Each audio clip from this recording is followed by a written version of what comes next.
How often have you wondered what your spouse is really thinking, or your boss, or the guy sitting across from you on the bus? We all take as a given that we'll never really know for sure. The content of our thoughts is our own, private, secret, unknowable by anyone else, until now, that is. Neuroscience research into how we think and what we're thinking is advancing at a stunning rate, making it possible for the first time in human history to peer directly into the brain to read out the physical makeup of our thoughts. Some would say, to read our minds. This is the technology that is transforming what once was science fiction into just plain science. It's a specialized use of MRI scanning called functional MRI, fMRI for short, that makes it possible to see what's going on inside the brain while people are thinking. I walk into that scanner room and I see the person's brain appear on the screen. When I see those patterns, it is just incredible, unthinkable. Mind reading, what do you call it? Thought identification. Whatever you want to call it, what neuroscientist Marcel Just and his colleague Tom Mitchell at Carnegie Mellon University have done is combine fMRI's ability to look at the brain in action with computer science's new power to sort through massive amounts of data. The goal? To see if they could identify exactly what happens in the brain when people think specific thoughts. Okay, are you ready to get started? They did an experiment where they asked subjects to think about 10 objects, 5 of them tools like screwdriver and hammer, and 5 of them dwellings like igloo and castle, then recorded and analyzed the activity in their brains for each. You had them think about a screwdriver, and the computer found the place in the brain where that person was thinking screwdriver? Screwdriver isn't one place in the brain, it's many places in the brain. When you think of a screwdriver, you think about how you hold it, how you twist it, what it looks like, what you use it for. And each of those functions are in different places? Correct. Just as when we think screwdriver, or igloo for example, neurons start firing at varying levels of intensity in different areas throughout the brain. And we found that we could identify which object they were thinking about from their brain activation patterns. You're reading their mind. We're identifying the thought that's occurring. It's Whoa. incredible, just incredible. Are you saying that if you think of a hammer, that your brain is identical to my brain when I think of a hammer? Not identical. We have idiosyncrasies. Maybe I've had a bad experience with a hammer and you haven't, but it's close enough to identify each other's thoughts. So, that was never known before. We asked if his team was up for a challenge. Would they take our associate producer Megan Frank, whose brain had never been scanned before, and see if the computer could identify her thoughts? Just and Mitchell agreed to give it a try and see if they could do it in almost real time. So you've never done an instant analysis, as we might say on television? Nobody's done this, ever. That's actually her brain? That's her brain. Inside the scanner, Megan was shown a series of 10 items and asked to think for a few seconds about each one. If it all comes out right, when she's thinking hammer, the computer will know she's thinking hammer. Right. Okay, we're all done. So Megan, Yes. how was it? It wasn't bad. Good. Within minutes, the computer, unaware of what pictures Megan had been shown, and working only from her brain activity patterns as read out by the scanner, was ready to tell us, in its own voice, what it believed was the first object Megan had been thinking about. I think the word is knife. All right, one. Right. Bingo. All right. Then the second. I think the word is hammer. All right. I think the word is window. It's perfect, right? So far. And it continued to be, word after word. Apartment. 10 out of 10. 10 out of 10. Well done, well done. Good thinking. And of course, this is just the beginning. Exactly. Who knows what you're going to be able to read? It's That's a little right. scary, actually. Well, that's our research program for the next 5 years. What? To see how, we're not satisfied with hammer. and neither a neuroscientist 4,000 miles away in Berlin at the Bernstein Center. John Dylan Haynes is hard at work here, using the scanner not just to identify objects people are thinking about, but to read their intentions. So we're going to start now with the actual experiment. Subjects were asked to make a simple decision, whether to add or subtract two numbers they would be shown later on. Haynes found he could read directly from the activity in this small part of the brain that controls intentions what they had decided to do. This is a kind of blown up version of the brain activity happening here. And you can see that if a person is planning to add or to subtract, the pattern of brain activity is different in these two cases. I always tell my students that there is no science fiction anymore. All the science fiction I read in high school, we're doing. To Paul Root-Wolpe, director of the Center for Ethics at Emory University in Atlanta, the ability to read our thoughts and intentions this way is revolutionary. Throughout history, we could never actually coerce someone to reveal information. Torture doesn't work that well. Persuasion doesn't work that well.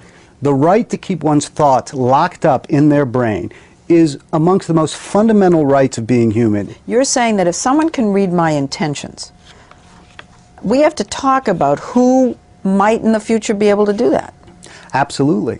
Whether we're going to let the state do it or whether we're going to let me do it. I have two teenage daughters. I come home one day and my car is dented, and both of them say they didn't do it. Am I going to be allowed to drag them off to the local brain imaging lie detection company and get them put in a scanner? We don't know. But before we've even started the debate, there are two companies already offering lie detection services using brain scans. One with the catchy name No Lie MRI.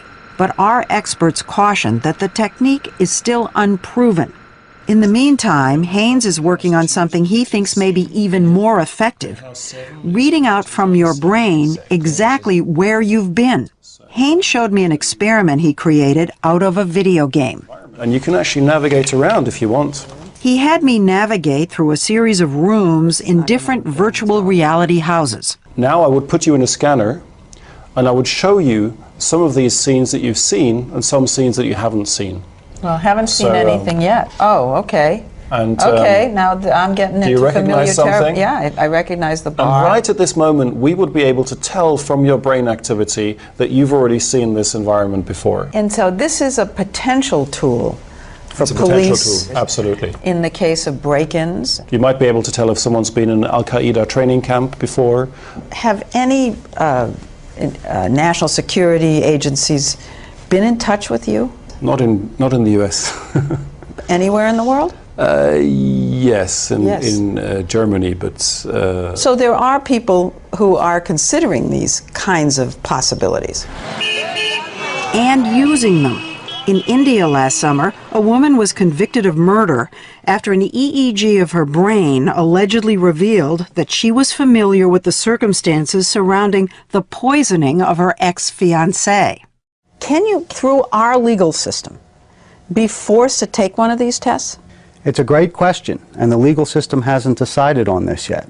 But we do have a Fifth Amendment. We don't have to incriminate ourselves. Well, here's where it gets very interesting, because the Fifth Amendment only prevents the courts from forcing us to testify against ourselves. But you can force me to give DNA or a hair sample or blood, even if that would incriminate me. So here's the million-dollar question. If you can brain image me and get information directly from my brain, is that testimony, or is that like DNA, blood, semen, and other things that you could take from me? Court case, inevitable. There will be a Supreme Court case about this. There you go. For now, it's impossible to force someone to have his or her brain scanned because the subject has to lie still and cooperate. But that could change. There are some other technologies that are being developed that may be able to be used covertly and even remotely. So, for example, they're trying to develop now a beam of light that would be projected onto your forehead. It would go a couple of millimeters into your frontal cortex, and then receptors would get the reflection of that light. And there's some studies that suggest that we could use that as a lie detection device. And we wouldn't know we've got a red dot in our forehead? No, you wouldn't. If you were sitting there in the airport and being questioned, Yeah. they could beam that on your forehead without your knowledge. We can't do that yet, but they're working on it. Scary as that is, imagine a world where companies could read our minds too. Light beams may be a bit far off, but fMRI scanning is already being used to try to figure out what we want to buy and how to sell it to us. It's a new field called neuromarketing. One of its pioneers is neuroscientist Gemma Calvert, co-founder of a London company called Neurosense.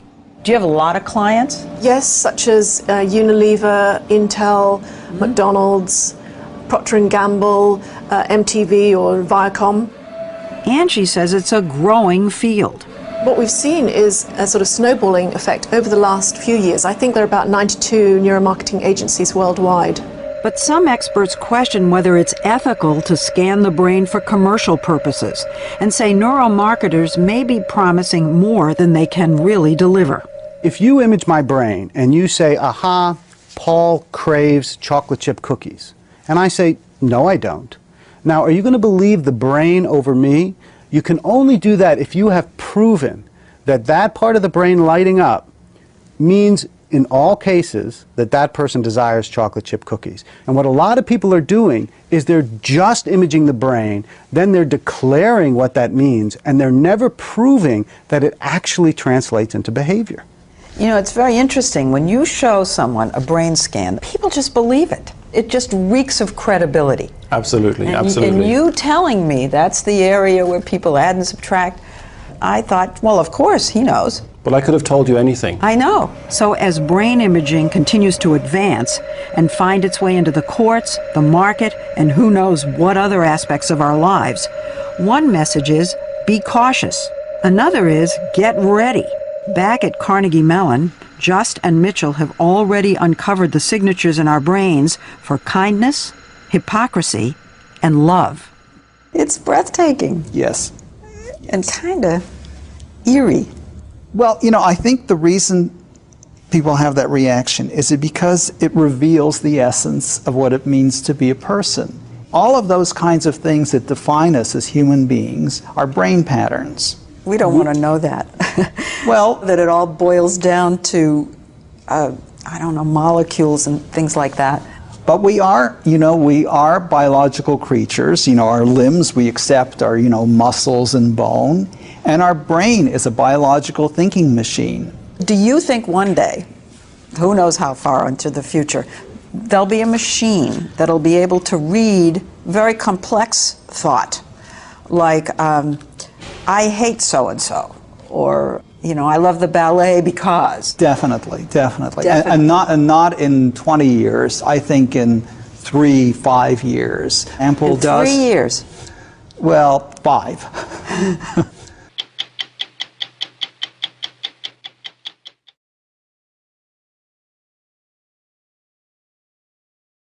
That is. Neuroscience research into how we think and what we're thinking is advancing at a stunning rate, making it possible for the first time in human history to peer directly into the brain to read out the physical makeup of our thoughts. Some would say to read our minds. This is the technology that is transforming what once was science fiction into just plain science. It's a specialized use of MRI scanning called functional MRI, fMRI for short, that makes it possible to see what's going on inside the brain while people are I walk into that scanner room and I see the with computer science's new power to sort through massive amounts of data. The goal?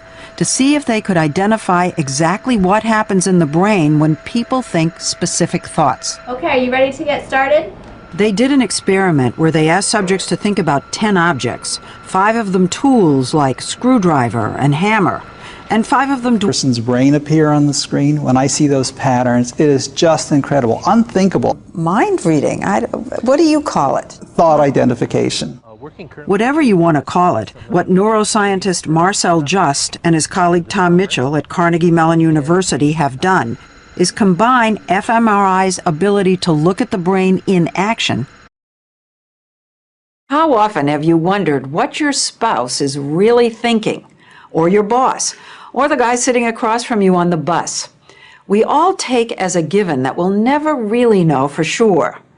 The content of our thoughts is our own, private, secret, unknowable by anyone else until now.